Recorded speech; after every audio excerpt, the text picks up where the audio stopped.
اندر علم نہیں ہے، آپ کے اندر علم نہیں ہونے کا ایک ریزن ہے.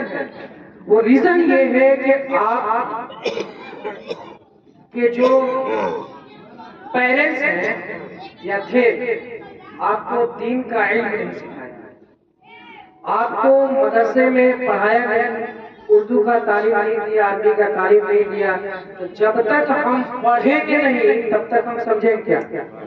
اب ایک انسان آ کر کے بولا how are you my friend, ہم منہ تاکہ کہ بھائی کہاں بول رہا ہے. ہم آ کے بولے کیف انت، ہم منہ تاکہ بھائی کہاں بول رہا ہے نا بھائی. تو جب ہم انگلش پڑھے ہیں تب نہیں سمجھیں گے، یا عربی پڑھے ہیں تب نہیں عربی سمجھیں گے. تو علماء اکرام کی بات جو لوگ بھاگ گئے وہ سمجھ ہی نہیں رہتے. میرا خیال یہی ہے، کیوں نہیں سمجھ رہتے؟ کیونکہ ہمارے اندر علم نہیں ہے، ہمارے اندر اسلام کا جذبہ نہیں ہے. تو جو میں آپ کو آج بزرگ شاہ رحمۃ اللہ علیہ کے روضے پر آپ کو میں ایک پیغام دے کر کے جا رہا ہوں، ایک پیغام دے کر کے جا رہا ہوں. خدا اپنے بچوں کو، جو آپ کے ساتھ ہوا ہے اپنے بچوں کے ساتھ نہیں ہونے دینا. اپنے بچوں کو عربی کی تعلیم لازم دو، اپنے بچوں کو اردو کی تعلیم لازم دو. میں یہ بالکل نہیں کہہ رہا ہوں کہ آپ اسے اسکول میں نہیں پڑھائیے، بالکل پڑھائیے، ضرورت ہے آج کے دور میں.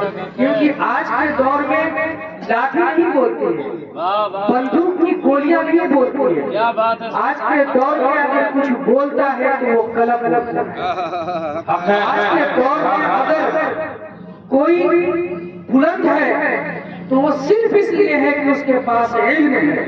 اگر آپ اپنے بچوں کو اردو عربی کی تعلیم نہیں دیں گے تو اسی طریقہ سے آپ کی بہن، بیٹی، بہو، بیوی اسی طریقہ سے مزار کرائیں گی اور ناجائز و حرام کام کریں گی، اور آپ اس پہ خوش بھی ہوں گے اور منع بھی نہیں کریں گے. مجھے کوئی فرق نہیں پڑتا کہ یہاں پہ جو ماں بہنیں آئی ہیں یا مزار کے اندر جا کے بیٹھی ہیں وہ مجھ سے خلاف ہو جائے، برا نہ سنا بولے. I don't care, please my friend، مجھے کوئی فرق نہیں پڑتا. اعلیٰ حضرت امام البرکت دریائے احمد شاہ احمد رضا فاضل بریلوی، جو آپ لوگ آئے نا، جتنی ماں بہنیں آئی ہیں، یہ قبرستان ہے. my friend، قبرستان میں آنا اسلام میں جائز ہے کیا؟ یا جتنے بھی لوگ ہیں، ہم لوگ اس محفل میں آئے کیوں آئے؟ اب گاؤں میں کوئی دیوبندی بھی ہوگا، کوئی اہل حدیث بھی ہوگا، اور بہت سارے لوگ ہوں گے، بہت سارے عقیدے کے لوگ ہوں گے. ان سے پوچھئے نا کہ کون لوگ ہیں، تو سب کہے گا ہم سنی ہیں، ہم سنی ہیں اس لیے جاتے ہیں. تو بھائی سنی کون ہے؟ جو مسلک اعلیٰ حضرت پہ چلتا ہے، جو اعلیٰ حضرت کا ترجمہ پڑھتا ہے، جو اعلیٰ حضرت کو مانتا ہے، جو اعلیٰ حضرت کو فالو کرتا ہے، وہی سنی ہے نا. تو بھائی اعلیٰ حضرت نے، اعلیٰ حضرت سے شخص نے سوال کیا، اعلیٰ حضرت سے کہ سرکار آپ مجھے یہ بتائیے کہ عورت کو مزار پہ جانا کیسا ہے؟ اعلیٰ حضرت ارشاد فرماتے ہیں کہ مجھ سے یہ مت پوچھو کہ عورتوں کا مزار پہ جانا کیسا ہے، بلکہ تم مجھ سے یہ پوچھو کہ اگر عورتیں مزار پر جانے کا صرف ارادہ خواہش کر لیں، سوچ لیں کہ مجھے مزار پہ جانا ہے، تو اللہ کے کتنے فرشتے اس پر لعنت کرتے ہیں. اعلیٰ حضرت ارشاد فرماتے ہیں کہ عورتیں اگر صرف ارادہ کر لیتی ہیں کہ میں مزار پہ جاؤں گی، اس وقت سے لے کر وہ مزار پر آئی واپس اپنے گھر جب تک نہیں چلی آتی ہے نا، اللہ کے دو فرشتے ان پر لعنت بھیجتے رہتے ہیں.